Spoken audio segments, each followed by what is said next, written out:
पाखरांची रानात भेट झाली, भन्नाट रानवारा.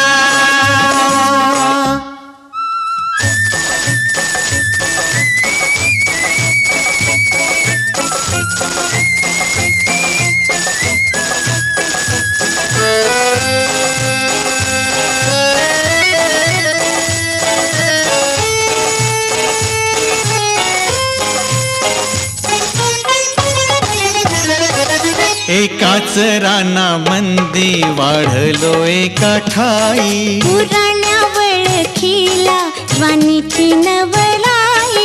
एकाच रानामंदी वाढलो